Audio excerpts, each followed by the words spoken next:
Okay, welcome guys. We have made it to section 2.1, which is all about functions, what a function is. What can we do with a function? We can evaluate a function. We can find the domain of a function. We can find the range of a function. We can even calculate any x value inputs to get a y value output of a function. So this section is about what we can do with a function and what a function is. So first off, definitions. A relation is a set of ordered pairs. So let's say I had a set of ordered pairs, such as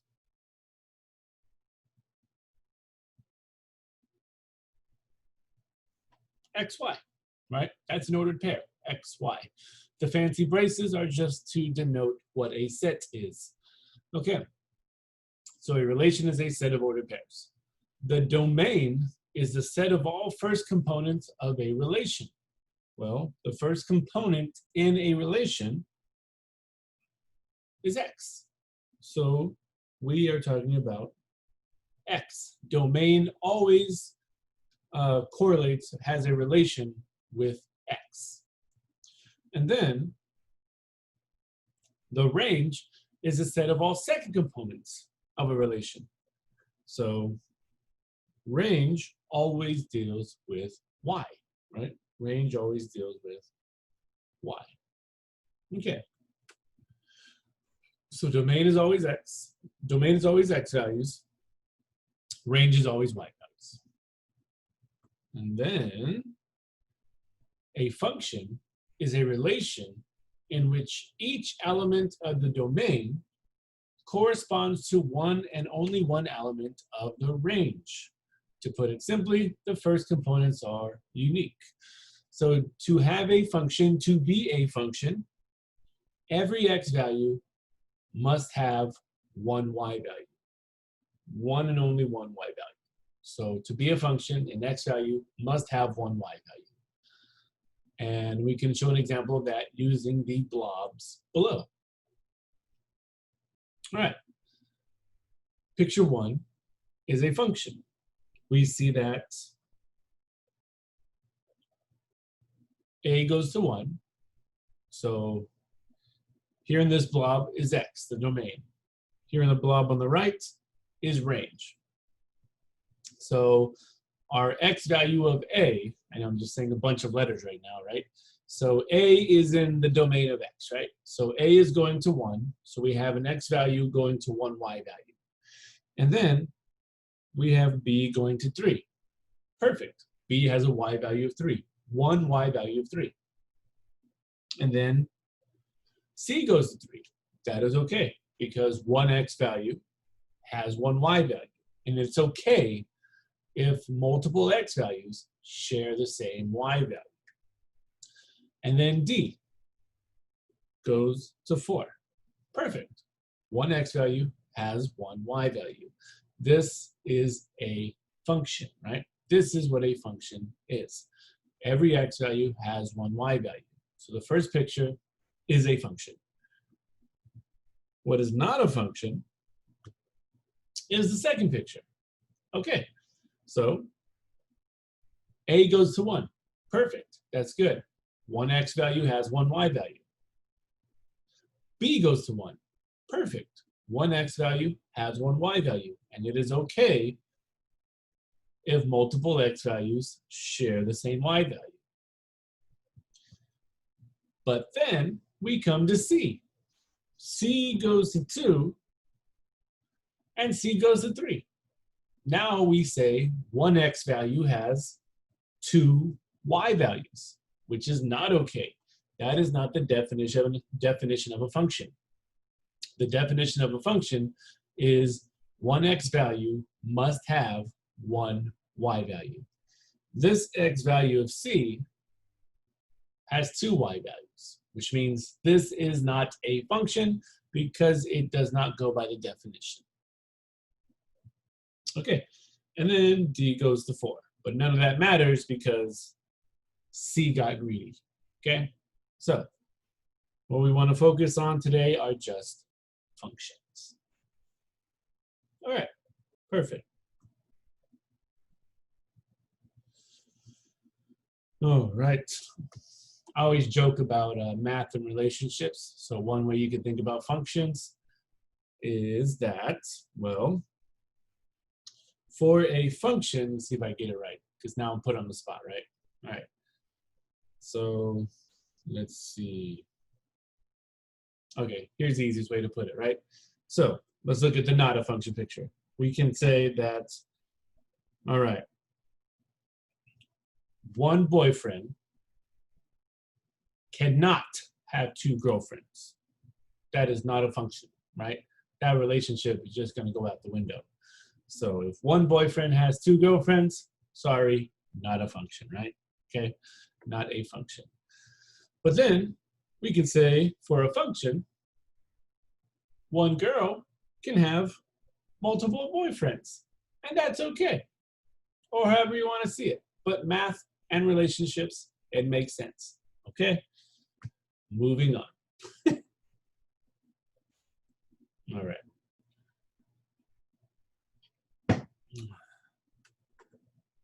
Usually better than my jokes in an actual classroom on a whiteboard. Ugh, you get it. Let's move on. Okay. So on the next example, we are going to learn how to read from a graph. This graph is a function, and we want to answer the following questions based on the graph. We want to know how to read function notation. So we start with A. Find f of 0. So for function notation, remember that for function notation, it's always written as f of x. F as a function of x. So the way a function works is x is always the input. And when we input an x, we always look for an output of y, okay? We always look for an output of y. So f of x is also the same as y. F as a function of x, or we also know that y is a function of x. This is function notation. Okay, so for A, we say find f of 0. This means that when x is 0, what is the value of y? When x is 0, what is the value of y? That means we come over here and look. So when x is 0, read the graph from left to right. Here, x is -4, -2. Oh, look, here we go. Right here. When x is 0, the output, the value of y, is also 0. That's all we're doing. We're given function notation. We have to learn how to read it. So this says when x is 0, what's the value of y? Well, since x is 0, the value of y is 0, given by the coordinate of this graph.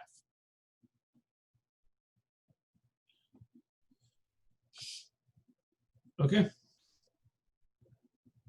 So we just get 0. That's it. Again, find f of 6, B. This again says when x is the value of 6, what is the value of y? So we look, oops, we look, and when x is 6, read the graph from left to right. You have -4, -2, 0, you have 2, 4, and look at this, 6. When x is 6, the value of y happens to be 0. Okay, based on this graph, right? So when x is 6, the value of y, 0.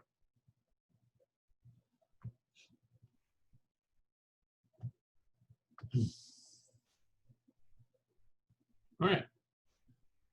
Is f of 3 positive or negative? So this says when x is 3, is the y value positive or negative. That's all it wants. It's not looking for a value. It just wants to know, is the y value going to be positive or negative when x is exactly 3? So, reading it from left to right, let's find out where 3 would be. And the x value of 3 would be right here. Well, we have to find a corresponding y value, what we think the y value would be. If we go up, there's no graph above this, which means we have to go down. If we go down, we see here that we get a point on the graph.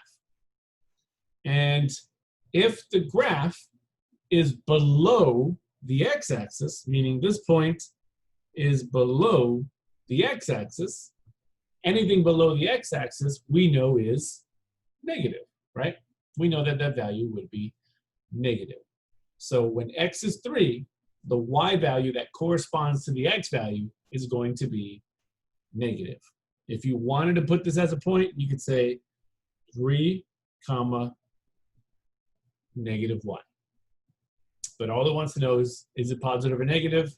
And since it's below the x-axis, it's going to be negative.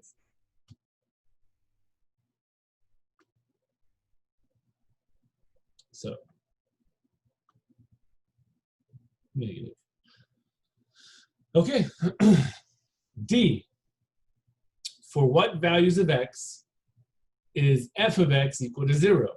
So now we are getting asked opposite of what A and B asked us. In A and B, it said when x is a number, what is the value of y? Now this says when y is 0, what is the value of x? That's what this question says. Once again, it says when y is 0, because remember, f of x is the same as y. So this says when y is 0, what is or what are the values of x? So for this one, we'll say x is, and let's look on the graph for where y, the values of y are equal to 0.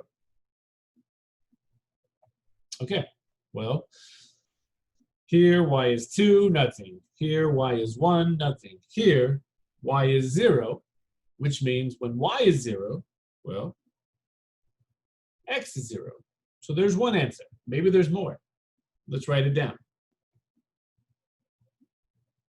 X is 0.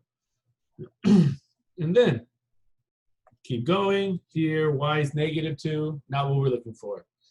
Here y is 0. Hey, look at that. X is 4.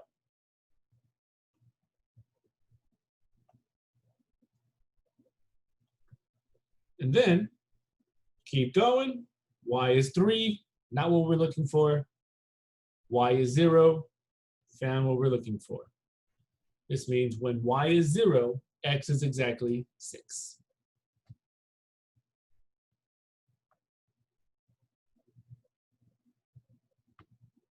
Okay. Perfect. Next, what is the domain of f? What is the domain of this graphed function? Okay.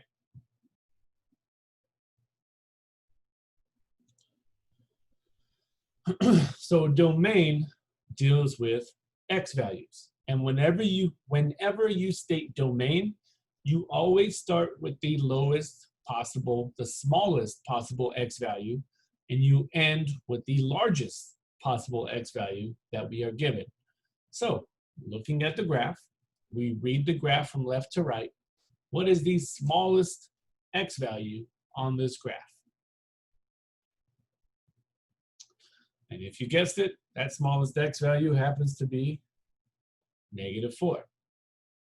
And then going from left to right, we look to end at the largest possible x value. So where does this graph end from left to right? And we go from left to right, and we see that the largest x value that this graph ends at happens to be 6. So what we say is our domain starts at -4 and ends at +6. So, and since these points on the graph are closed circles, remember the notation. A closed circle will get a bracket. A closed circle will get a bracket. So we're going to say the domain is bracket -4, comma 6. That's it. The domain tells us everything. It tells us where this function exists. It tells us where this function lives. It starts at -4 and it ends at 6. Okay. Next is the range.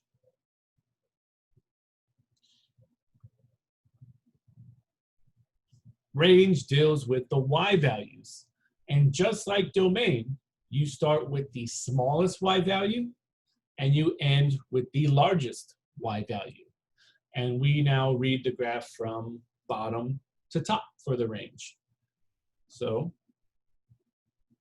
we look for the smallest y value, and that happens to look like from the bottom to the top, it looks like our y values start at -2. And as we go up, it looks like the largest y value will be 3. So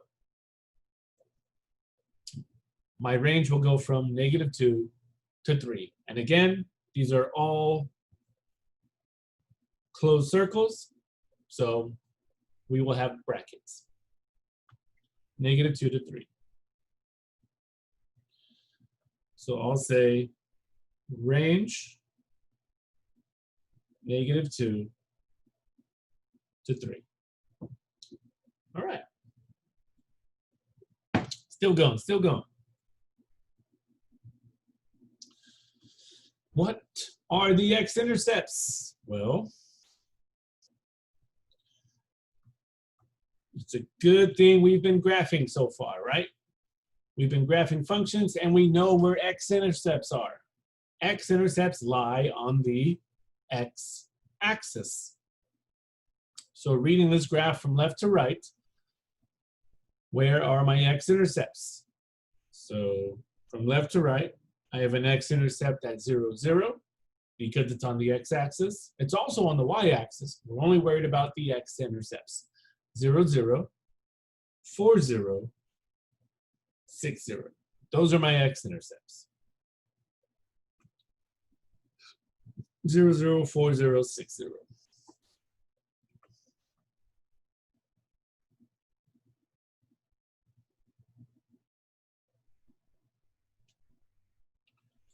Or if my math lab has a different input, and if my math lab is just like, what are the x values of your x-intercept, then you can just say x is 0, 4, 6. Who knows, but we know how picky it is.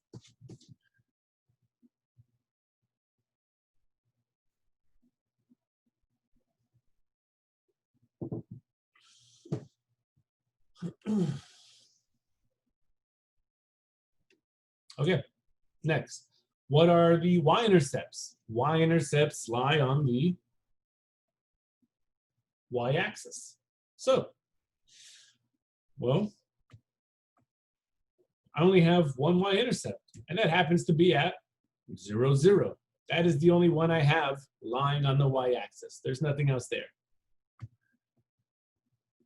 And for any function, you should only have one y-intercept. There should never be more than one y-intercept. So we have a y-intercept at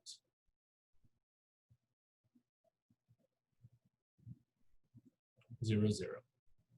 Okay. Last two, it says I. For what values of x does f of x equal 3? Once again, another way to word this, it says when y is equal to 3, what are the values of x? So let's look. When y is equal to 3, Read it from left to right. Nothing on the left. Nope, nope, nope, nope, nope. But here we go. When y is equal to 3, x is 5.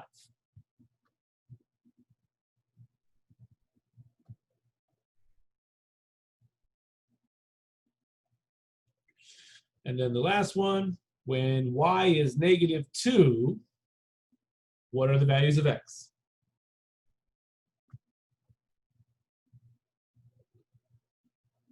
All right, go over it again. When y is negative 2, nope, nope, nope. There we go. When y is negative 2, x is 2.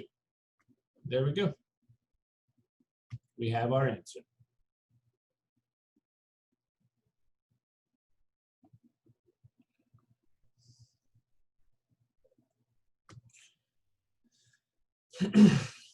Okay, and that's how you use function notation. That is how you read the graph of a function. And that's basically how you decipher all of this into English to make it sound at least better, right? So know what it's asking. Okay, perfect. Oh yeah, another way, I mean, it's not really important, but it's a fun thing to know, is that one way to determine if your graph is a function, you will use something called the vertical line test. And the vertical line test just says, hey, if I draw a vertical line,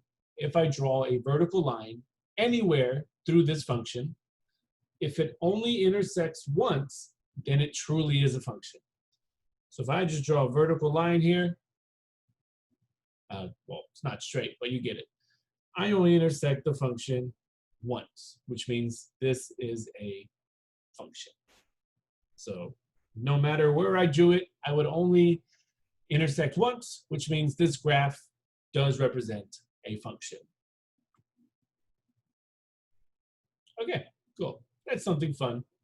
Probably never use it, but just fun, something fun to know. All right.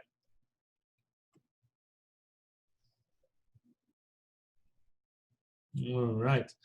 Now we get into the good stuff. All right. The domain of a function. So finding the domain of a function is very important because it tells us where a function exists. It tells us how to graph a function, and it also tells us what numbers we can use and what numbers we cannot use. So finding domain is important, and it sticks with you no matter what. So you will be finding domain in business calculus as well. Maybe in even other classes, stats, who knows? Domain is important because it tells us where we exist, okay? Well, not where we exist, but our function exists, but now we're part of math, so it's where we exist. Okay, so for the next example, let's find the domain of each function.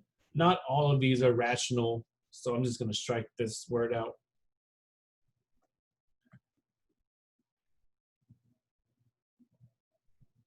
Let's just say find the domain of each of these functions. And I will go over what type of function these are, right? What category of function these problems are. All right. All right. So, A, we are given f of x equals 4x cubed plus 5x minus 7. Okay, so we want to find the domain of this function, but first we have to know what type of function we are dealing with. Okay, so we have 4x cubed plus 5x minus 7. Well, this is called a polynomial function. This is a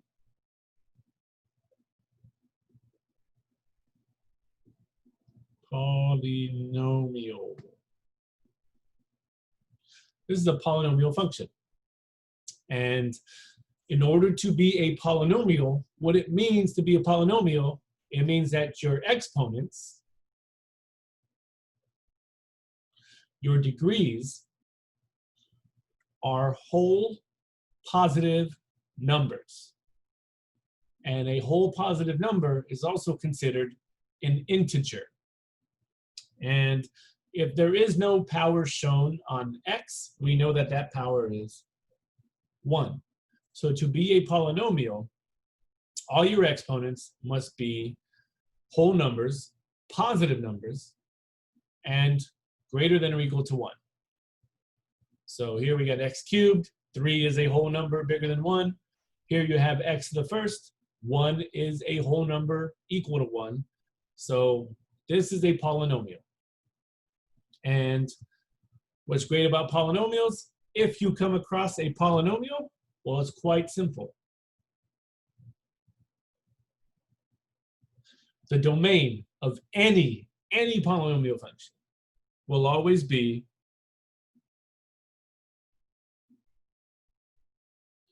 negative infinity to infinity,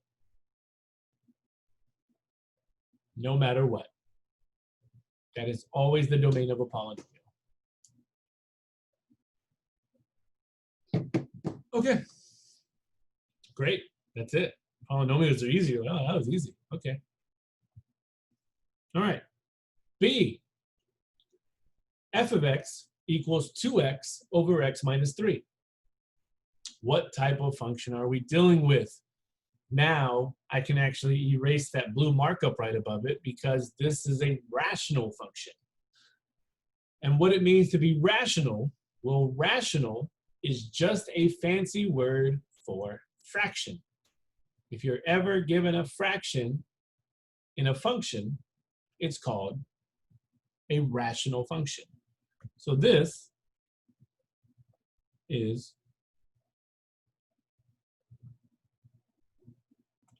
rational. And again, rational is just a fancy word for fraction.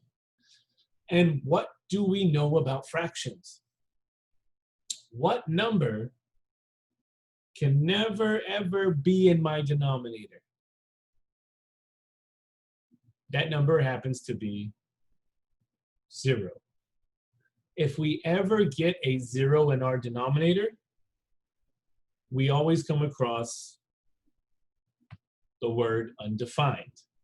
So if you ever get 0 in your denominator, the answer is always undefined, which means that to find the domain of a rational function, we must avoid getting 0 in a denominator. So to find the domain of a rational function, you would take the denominator and set it equal to 0 to solve for x. And whatever you get for x will tell us what number to avoid so we do not get a 0 in the denominator. Okay, let's try it out. So maybe I can make it worded a little simpler, right? So if you're ever given a rational function,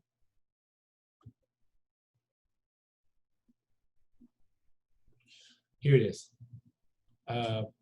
simply worded, right? To find the domain of a rational function, you take whatever is in the denominator and you will always set it equal to 0, because 0 is the number that can never be down there. All right, that's better. And then solve for x. Here you will get x equals 3, but what happens if x is 3? Well, let's find out. Plug 3 in. If I plug in 3, you'll get 2 times 3 over 3 minus 3, which will give me 6 over 0. Well, we have what we don't want. We have a 0 in the denominator, which means that for my domain, can we actually use 3? And that answer is no, we can't use 3. So looking back at the domain, we get x equals 3, but since we can't use 3, we put a little line through it, and there you go. We say x cannot equal 3. All right. So I want this in interval notation. What our domain says is that we can use any number we want except for 3. So how do we represent that in interval notation?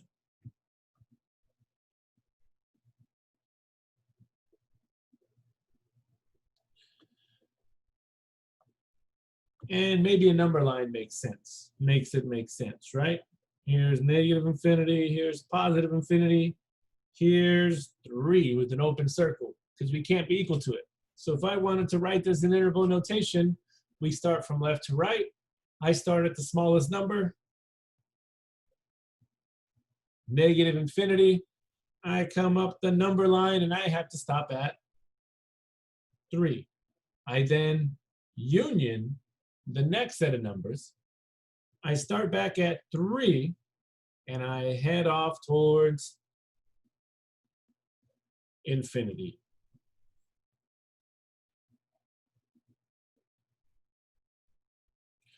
That is the domain of our rational function.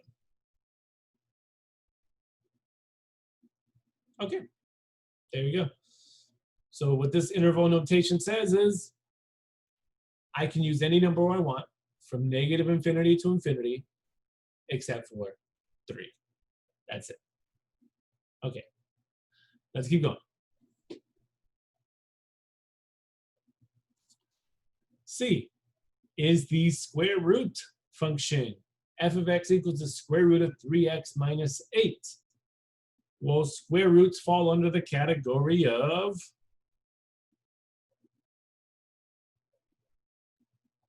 radicals, right? And with that being said, it is a even radical, a square root, an even radical. So to find the domain of an even radical, to find the domain of a square root,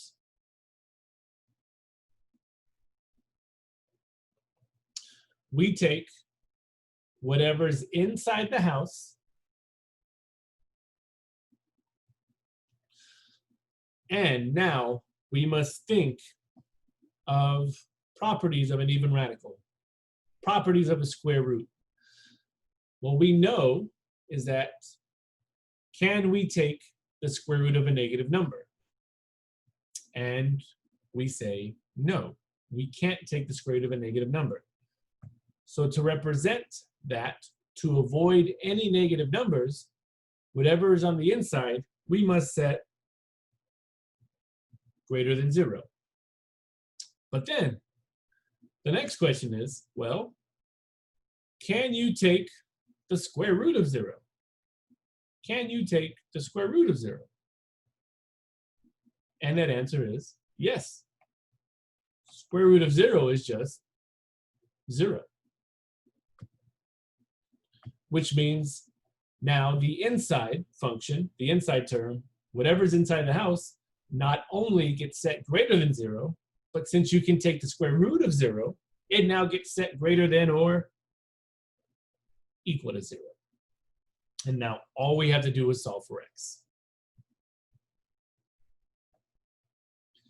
Add the 8 over.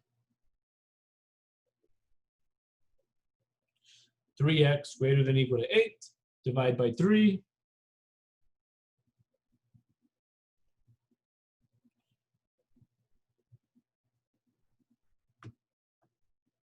X is greater than or equal to 8/3.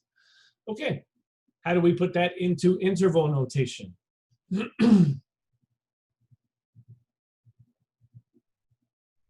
Well, we have to be greater than or equal to 8/3, which means we have to start at 8/3. And since it's greater than or equal to 8/3, we'll get a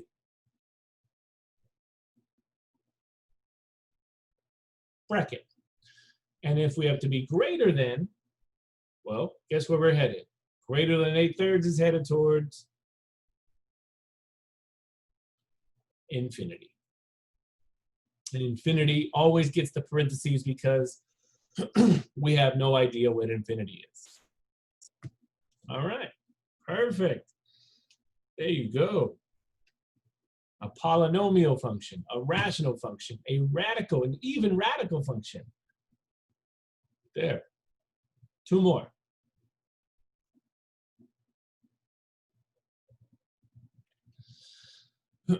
D, 3x squared over x squared plus x minus 6.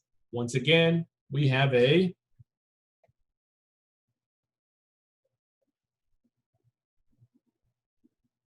rational function. That don't even look like an R. There you go. We have a rational function, which means that from what we learned above is that if we have a rational function, we take whatever's in the denominator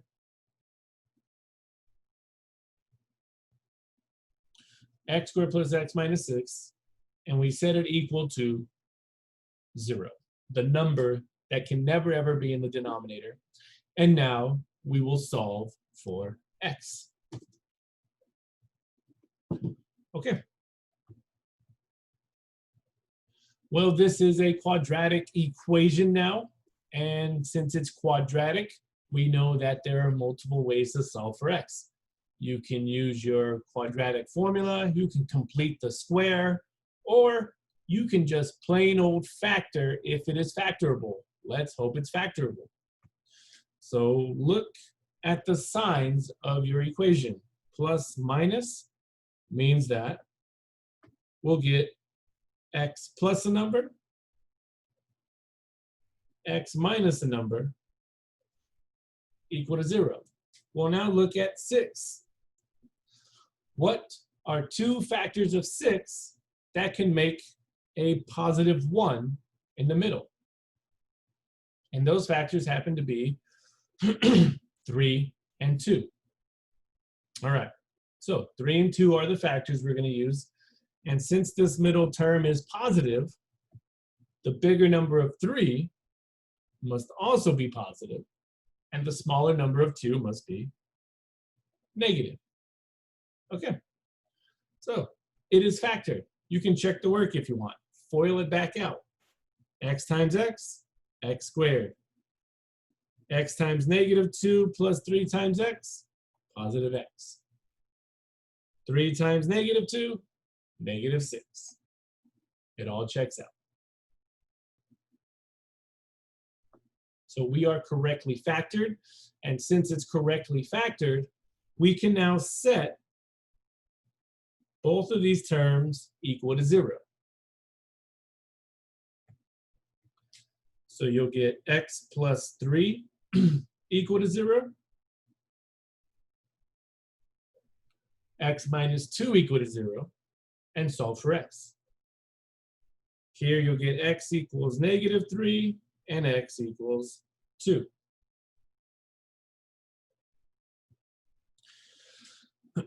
Now, what happens if we plug in negative 3? And what happens if we plug in 2? The denominator will become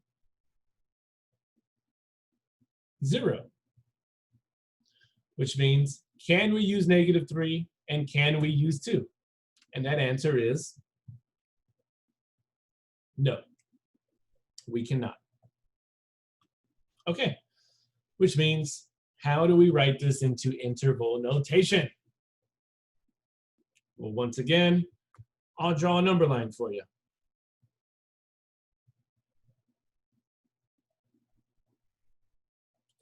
There's negative infinity, there's infinity. Here's negative 3. There's 2. Okay. Well, let's start with our interval notation.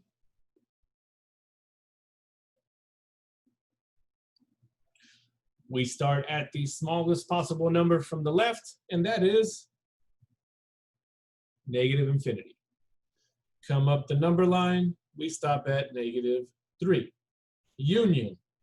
Start back at negative 3. Go up the number line, stop at 2. Union.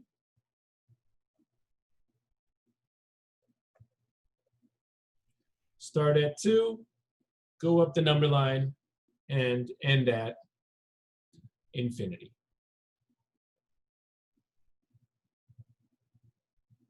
There it is. That's our domain.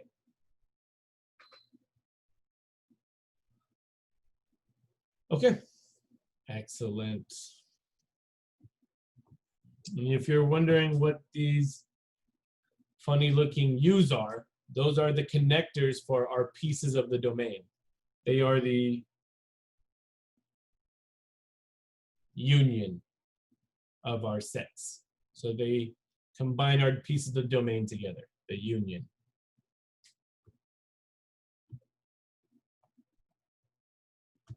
Okay.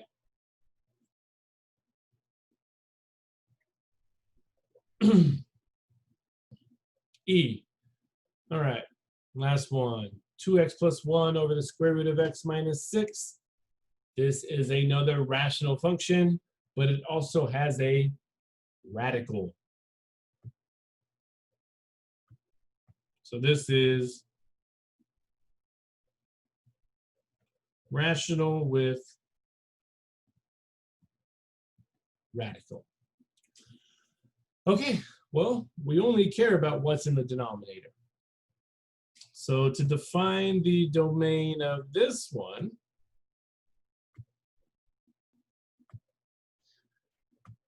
we are now just going to look at whatever's inside the house, and that's going to be x minus 6.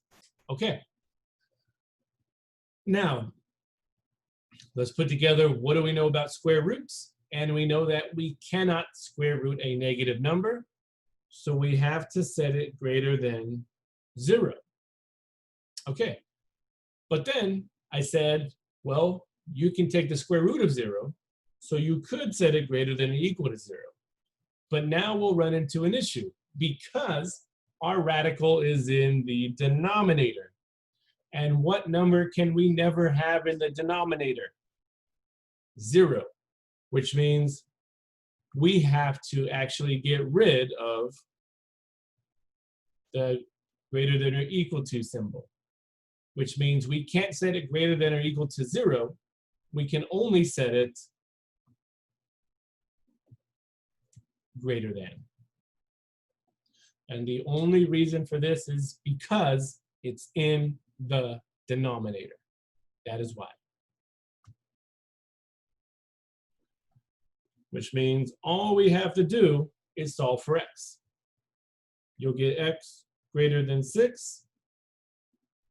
Now put it into interval notation. And we have to be greater than 6, which means we'll start at 6, parentheses 6. We'll go greater than. We'll head to infinity.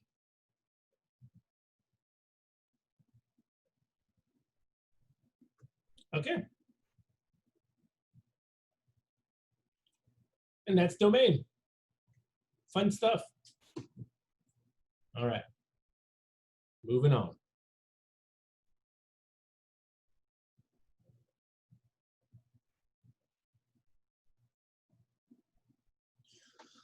Okay. Next is evaluating a function.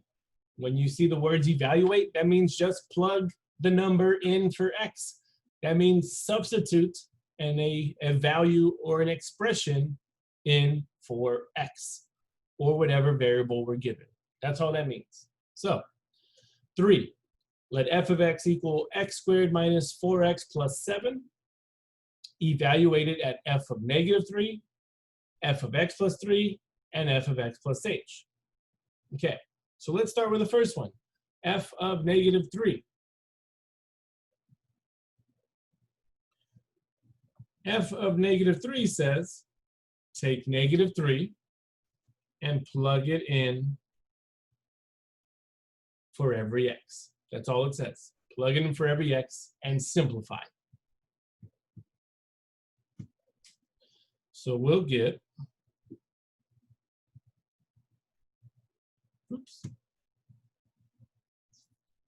negative 3 squared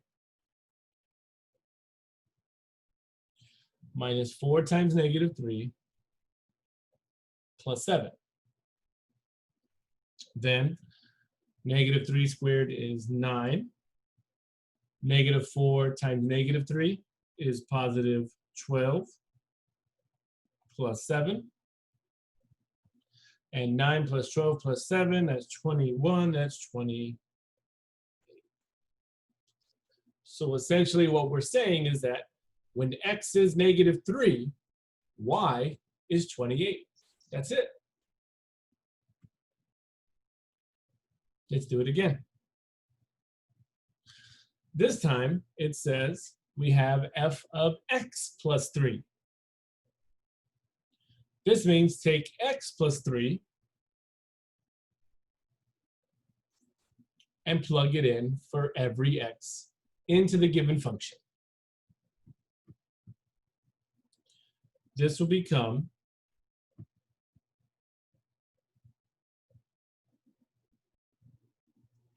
x plus 3 squared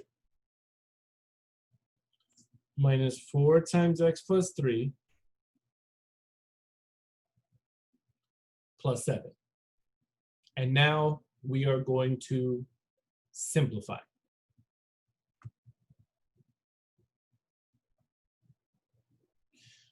X plus 3 squared means I have 2 x plus 3's.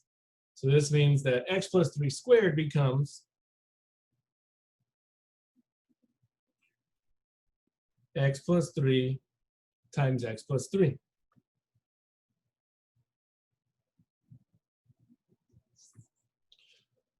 And then I'll distribute the negative 4. Negative 4x minus 12 plus 7. All right. And now x plus 3 times x plus 3, we are going to do some distributing. And we're going to distribute by using your favorite F word.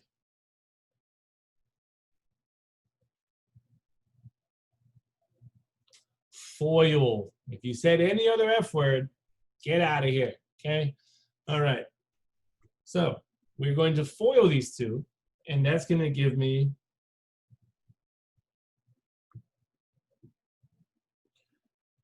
x squared plus 3x plus 3x plus 9 minus 4x. And I'm going to combine these two already. Negative 12 plus 7, that's just going to give me negative 5.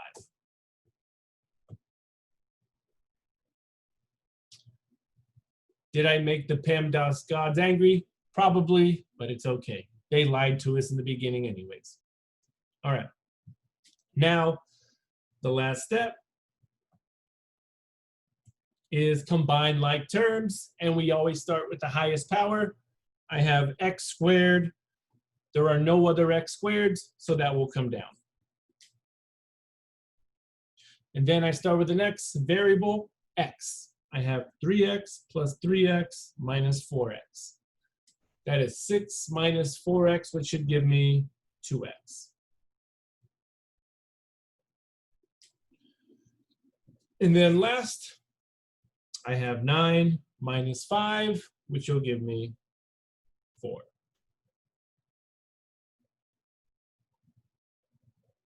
And there's our answer.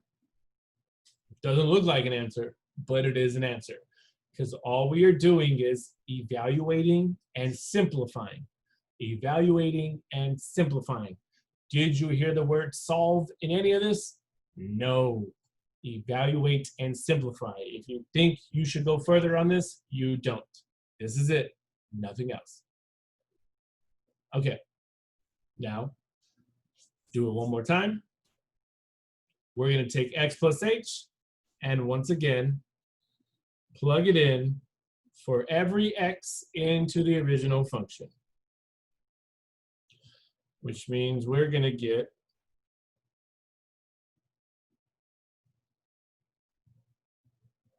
x plus h squared minus 4 times x plus h plus 7. And now we will simplify.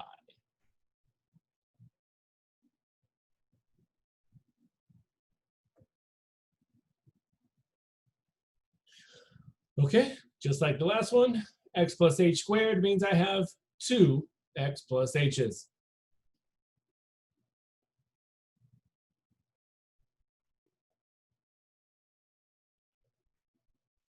I'll distribute the negative 4.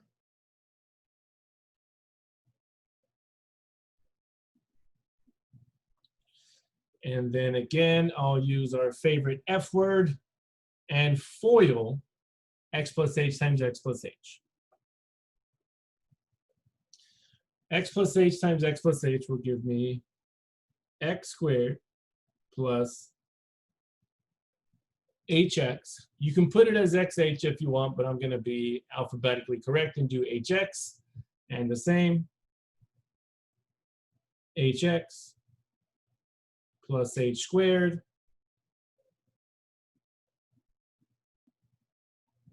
minus 4x minus 4h plus 7. Okay.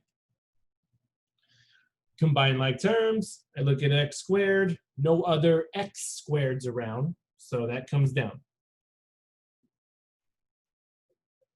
And I have hx, hx.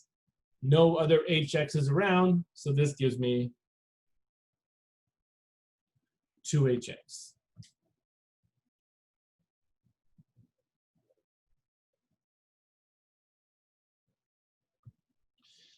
And then I have h squared, no other h squareds around, that comes down. And then after that, minus 4x minus 4h plus 7. That's it. That's as ugly as it's gonna get. Nothing else we can do, nothing else we can combine.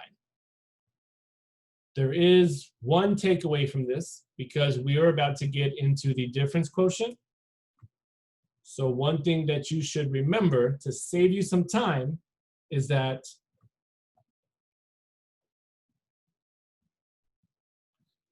x plus h squared will always become x squared plus 2hx plus h squared, no matter what. So if you ever see x plus h squared, just know to save you some time, it'll FOIL out to x squared plus 2hx plus h squared. Save yourself some time, okay? It'll help, especially with the next problems coming up.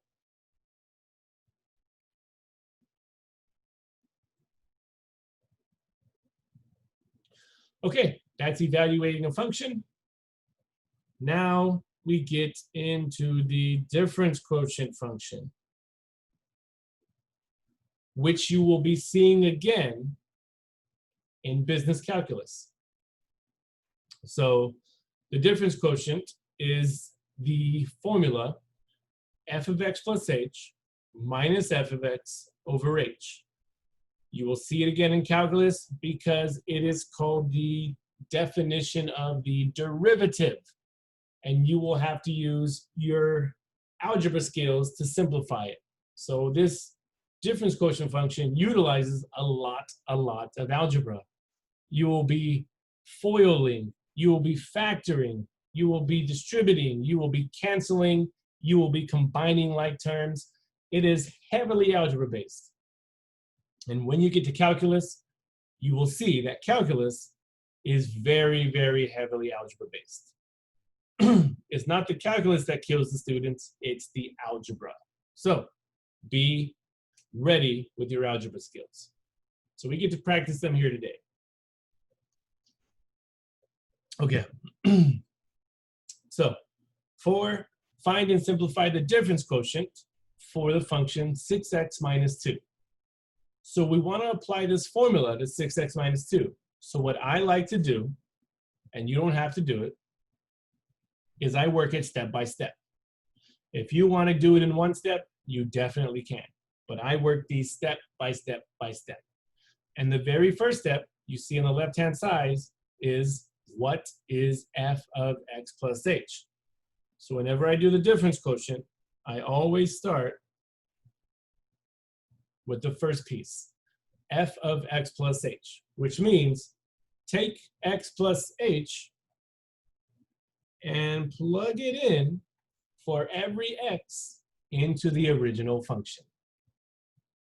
So that's what we're going to do. F of x plus h means 6 times x plus h minus 2.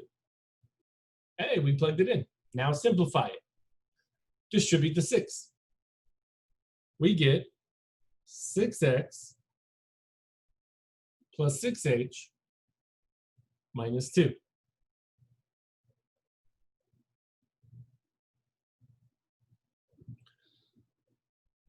Step 1 is done. Hey, that was easy. Now we move on to step 2. I now combine f of x plus h minus f of x. So here's the next step. F of x plus h minus f of x, which means we take what we found in step 1, or step A, which is what I squigglied in a circle. We plug that in. So we're going to have 6x plus 6h minus 2. This is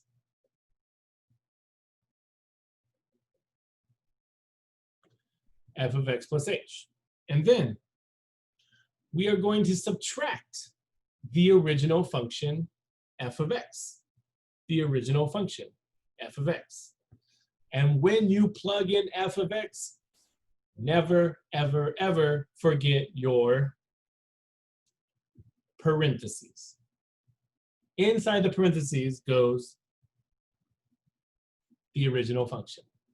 If you forget your parentheses, you will throw the whole thing off, and all the work you have done will be ruined. Ruined. Will be ruined, okay? So,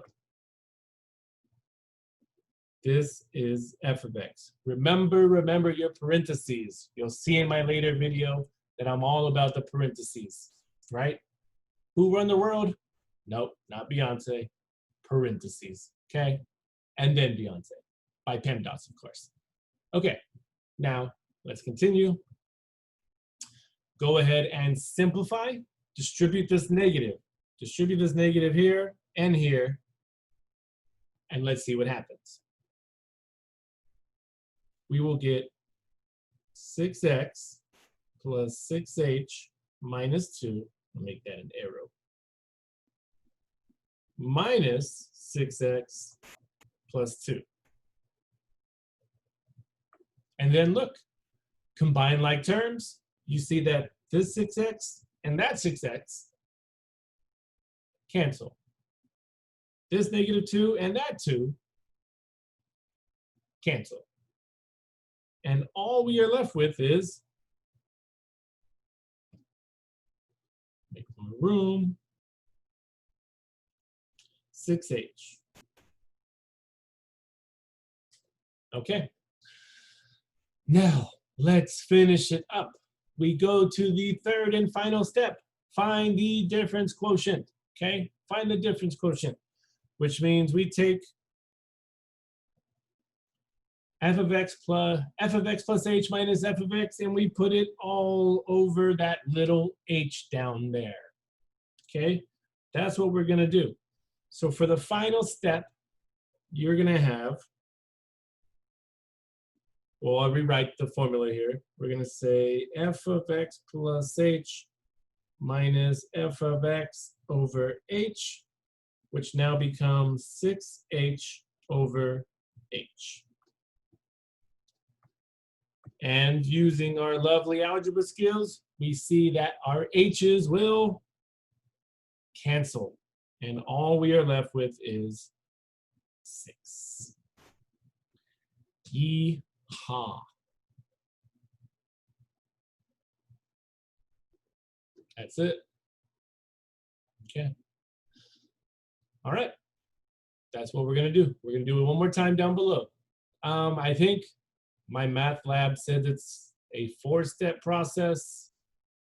I forget why it says a 4-step process, but if you just follow the layout of this or my math lab, you'll be totally fine. There's nothing different. I'm just trying to figure out what the 4th step is. Okay.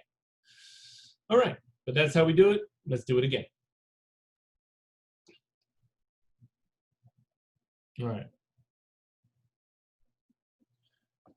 And if you didn't know that when you use a difference quotient, your goal, your only goal in life with the difference quotient is to cancel out this h in the denominator. That's our goal. We need to get rid of that h. That h ruins our lives, so we have to get rid of it. Okay, so let's apply the difference quotient to 3x squared minus 5x plus 8, which means we go with the first step. What is f of x plus h? And this means we take x plus h and plug it into all those x's and simplify.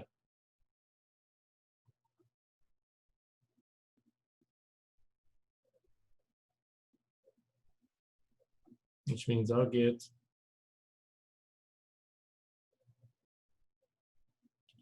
3 times x plus h squared minus 5 times x plus h plus 8. Okay, and now we will simplify. We have to expand. It's a good thing that we remember what x plus h squared becomes. We saw that from the above.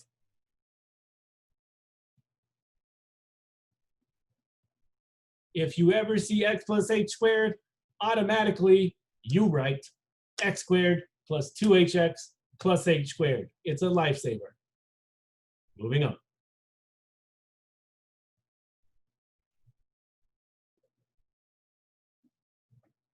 So you'll get 3 times x squared plus 2hx plus h squared. Distribute the 5, the negative 5, and you'll have negative 5x minus 5h plus 8. Be very careful with your signs. Again, if you mess up a negative, it messes up the whole thing. Distribute the 3.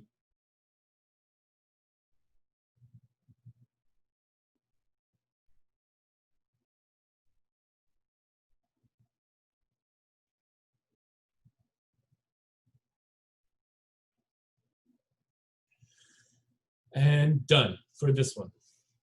There's nothing we can do. Normally, when we work the difference quotient, you will never ever be able to combine like terms on the first step.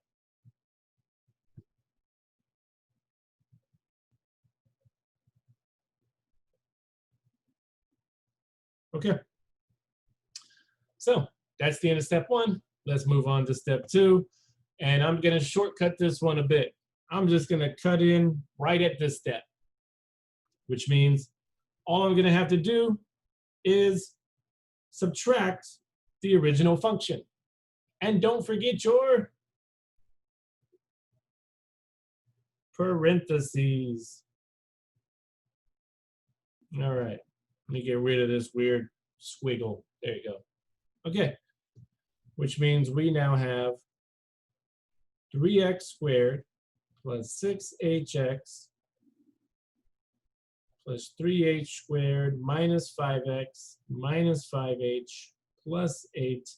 Distribute that negative 3x squared plus 5x minus 8. Okay. And now, on the second step, we can cancel out like terms, because you'll see some like terms here. 3x squared, negative 3x squared, gone, gone. Negative 5x, positive 5x, gone, gone. Positive 8, negative 8, gone, gone. If you are on the second step and you see that only one term or maybe no terms are canceling, go back and check your work, because on the second step, we should always have terms canceling. Okay, so we are left with 6hx plus 3h squared minus 5h. That's what's left. This, and this, right? Okay, what I like to do on step 2, to finalize step 2, is I notice they all have a common factor of H. They all have a common factor of H. So let's factor an H out.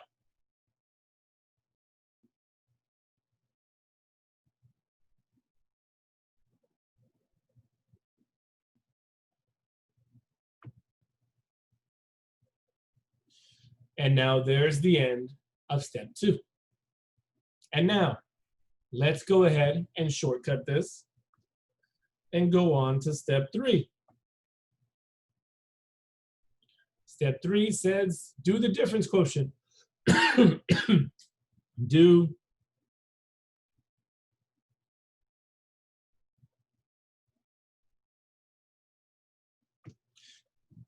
f of x plus h minus f of x over h, where all we have to do is put all of that over h, in which we see that these h's cancel, and we're done. 6x plus 3h minus 5.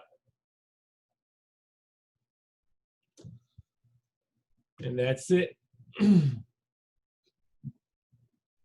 That is how you do the difference quotient. Tons and tons and tons of algebra. Just watch your steps, work it slow, watch your distributing, watch your negatives, watch your signs, watch everything. Because this is a lot of work that you don't want to mess up.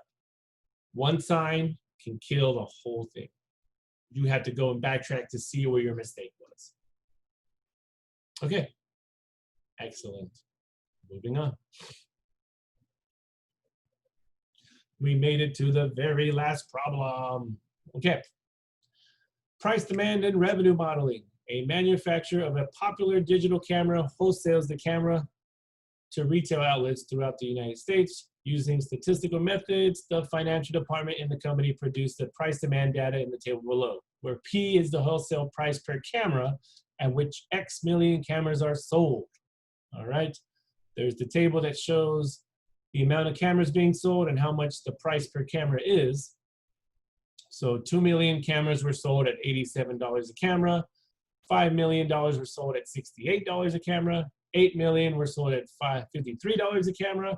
And 12 million were sold at $37. Well, if you look, that table makes sense because the very first row says, okay, we have a hot new camera. Let's release 2 million of them. Well, not 2 million. Let's release X amount of them, like X millions amount, and we'll sell them for 87 bucks. So at $87, 2 million were bought. Then they want more of their cameras to be bought, so they start giving discounts. You go to Costco, right?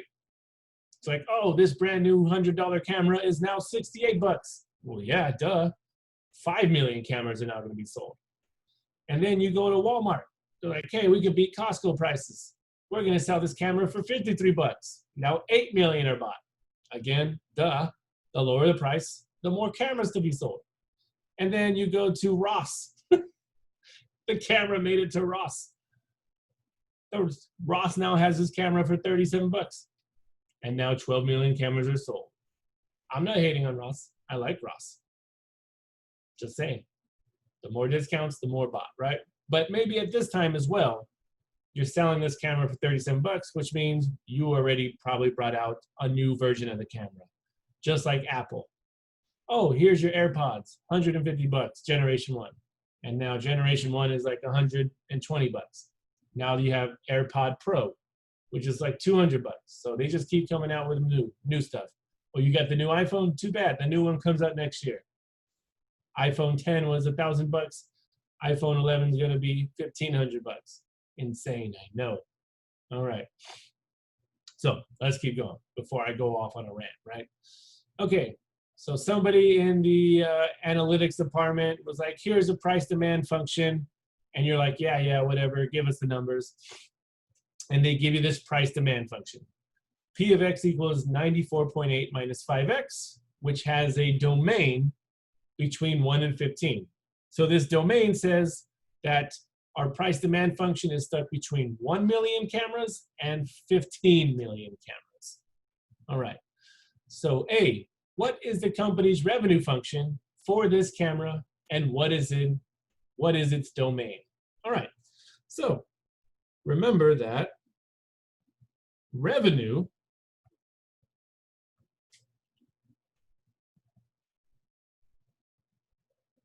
is always given by the formula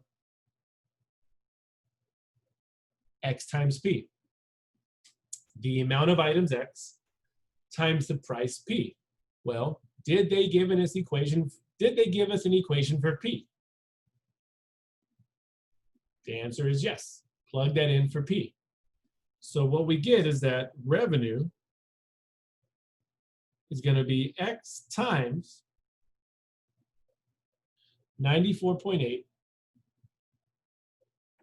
minus 5X. Distribute the X, and we get 94.8x minus 5x squared.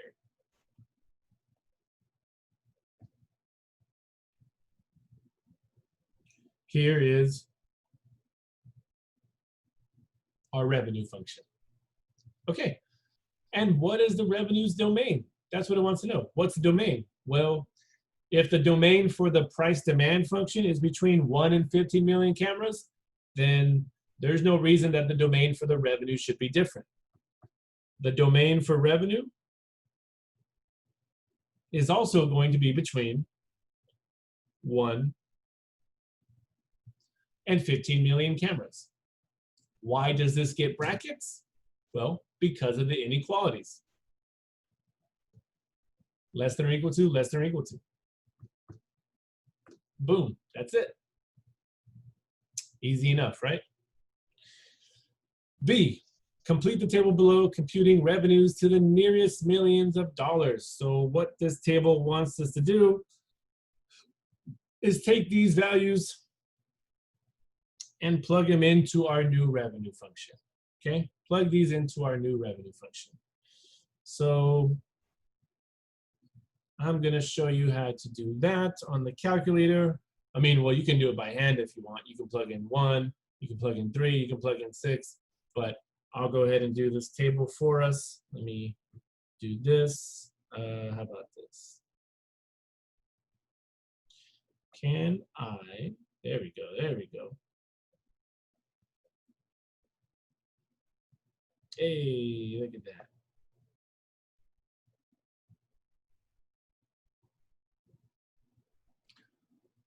Okay. Oops.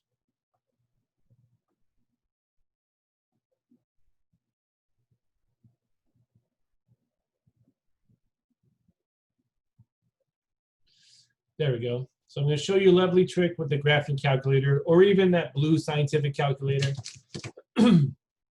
Either one works. What I'm going to do is, you already see the screen over there. Okay, so I'm going to type in the revenue function that I have over here. So I'm going to go to y equals, and I'm going to type in 94.8x minus 5x squared. 94.8x minus 5x squared. And then I'm going to hit enter. Next, I'm going to do second window, and I come to the table setup. So what you're going to do is scroll down, scroll down. We don't care about table start or change table. We care about here, independent, which you see has auto and ask. So what you're going to do is, if your independent is on auto, just go over to ask and highlight it. Hit enter. And once you hit enter, the next step is hit second and graph. And we'll get an XY chart. Look at that. If you have values there like I do, go ahead and delete them. Just do delete, and now you have a clear XY chart. So now all I'm going to do is plug in the X values that I see on the chart. So to prove this, 1 gives me 89.8, or they rounded it to 90. 3 gives me 239.4. So this is just, oops.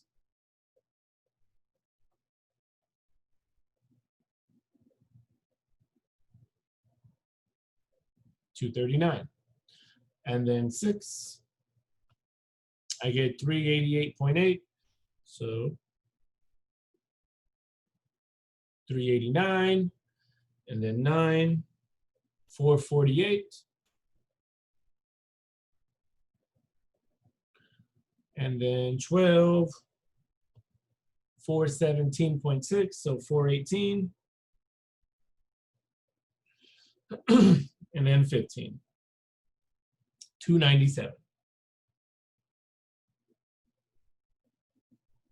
Okay, there you go. Easy enough and done. All right. If you don't have the graphing calculator, I guess, let me see.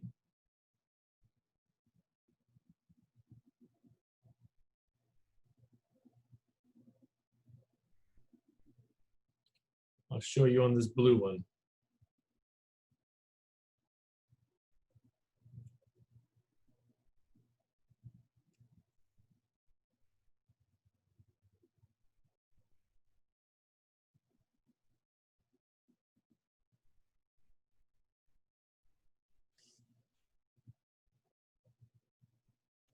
Okay, so let's say you have the blue calculator, the scientific one.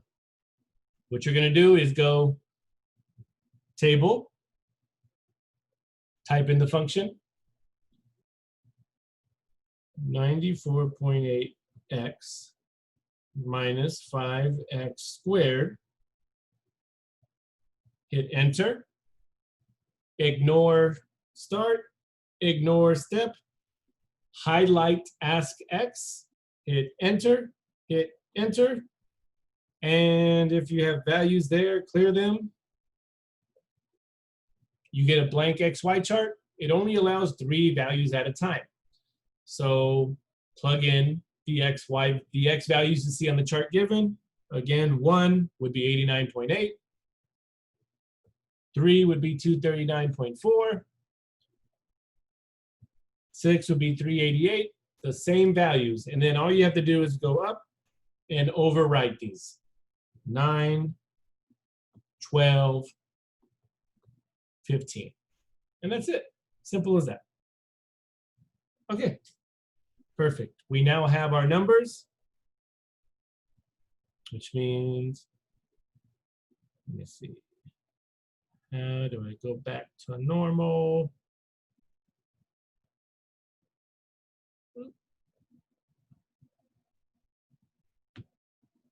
I just want that.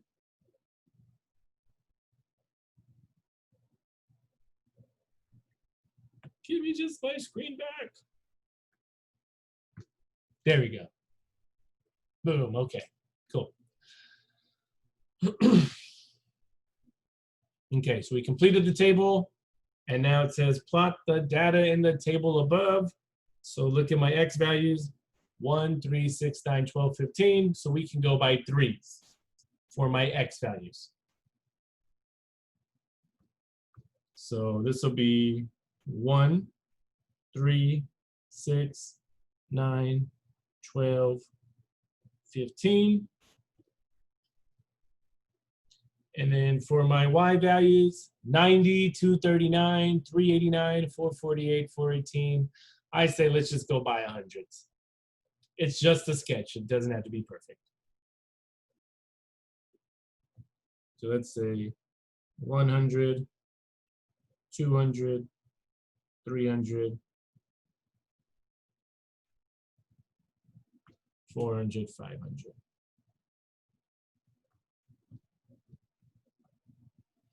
Okay, plot the values. 1, we're at 90. So somewhere around there. 3, you're at 239. There's 250, so probably somewhere around here. 6, you're at 389. So close to 400. Somewhere around there. 9, you're at 448. So very close to 450. And then 12, you're at 418. Close to 400. And then 15, you're at 297, very close to 300. So here's what our graph looks like.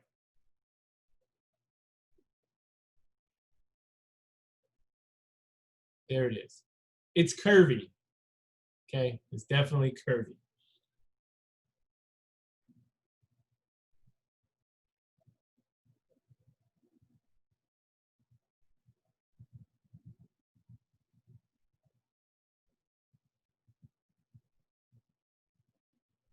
There you go. Yeah, I was looking at the question in the homework on my math lab. Pick the curvier one. There's one that looks exactly like it, but they put a bunch of straight lines together. So don't be tricked. It looks like this.